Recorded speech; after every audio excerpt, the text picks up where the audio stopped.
liberales. Veamos el video.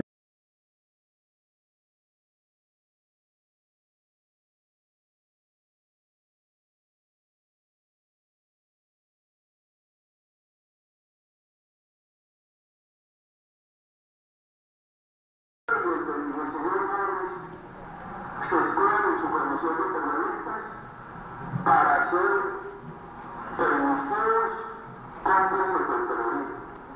¿Qué pasó hoy? Yo le digo esta reflexión.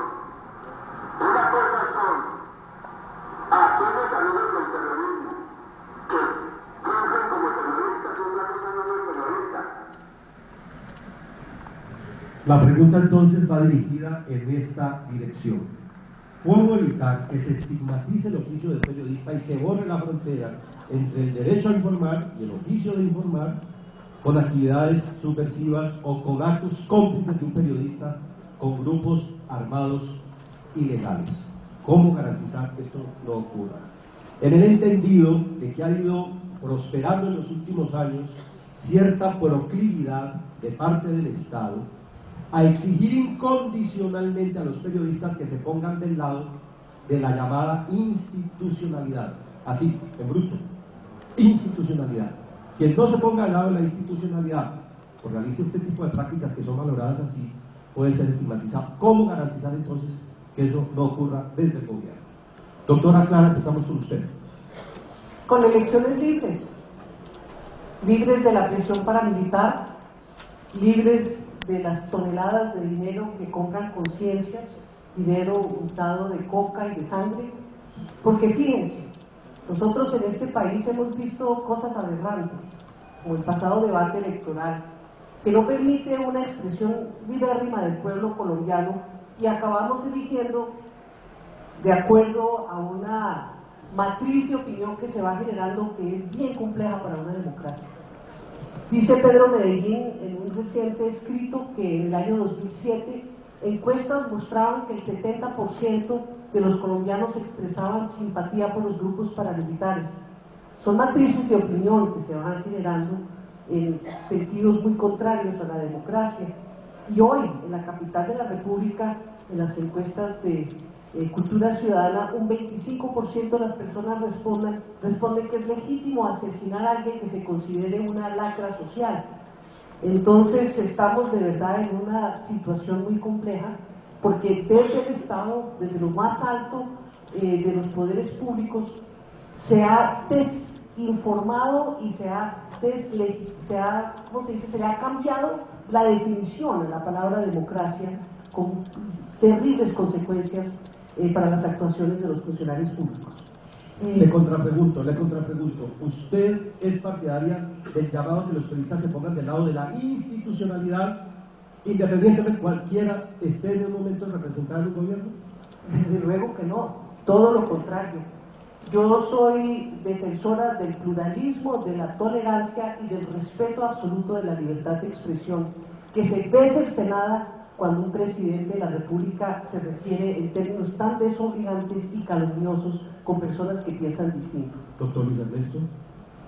Yo parto de su contrapregunta. Definitivamente debe haber un respeto por la tolerancia y por las opiniones ajenas, pero también debe haber una objetividad y una responsabilidad en las expresiones públicas, de lado y lado, repito, de lado y lado. Repito mi afirmación inicial: para una democracia es mejor incluso una prensa que peque de excesos. Ahora, si bien hay algunas expresiones que pueden ser interpretadas y que de hecho en este escenario se están interpretando como golpes a la libertad de opinión, pues el panorama general de nuestro país permite que haya una opinión diversa, permite que haya incluso unas columnas bastante fuertes y que son bienvenidas, porque yo creo que el control social sobre las actividades del gobierno deben partir sobre la posibilidad de que haya esas opiniones en contra del mismo gobierno. Ahora, no acepto eso de que la prensa debe colocarse del lado de la institucionalidad. La prensa en principio debe ser objetiva y en ese sentido debe tener una labor independiente de cualquier rumbo. No obstante, los editorialistas, pues por supuesto deben tener su sesgo ideológico, y eso hay que respetarlo, y eso hay que protegerlo, y eso hay que cuidarlo como elemento fundamental de una democracia, de una convivencia social que debe tolerar la diversidad.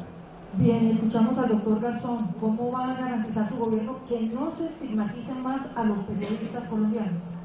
Pues respetando la Constitución Política Nacional. En la Constitución hay un mandato claro, que es el derecho a la libertad de prensa, el derecho a la libertad de información, respetando los mandatos de Naciones Unidas referentes a la libertad de prensa y todas las recomendaciones que los organismos internacionales, del cual hace parte el Estado colombiano, hacen en esta materia. Segundo, trabajando una cultura a partir de no confundir grupos armados ilegales, que el Estado tiene que combatirlos militar, judicial y políticamente, con la acción que hacen partidos políticos de oposición, organizaciones sociales de la sociedad civil, incluyendo los defensores de derechos humanos, y que hacen los periodistas. Son dos cosas completamente diferentes.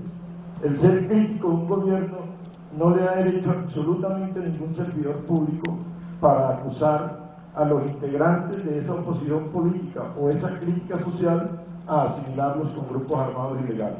Yo creo que ese es un elemento esencial. Y finalmente,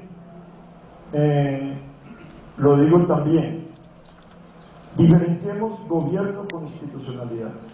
Yo sí creo que no solamente los medios de comunicación, el conjunto de la sociedad tenemos que fortalecer la institucionalidad democrática basada en la división de poderes, el poder ejecutivo, el poder legislativo, el poder judicial, lo que no significa que tengan que ser incondicionales al gobierno de turno, porque hay que diferenciar institucionalidad con gobierno de turno.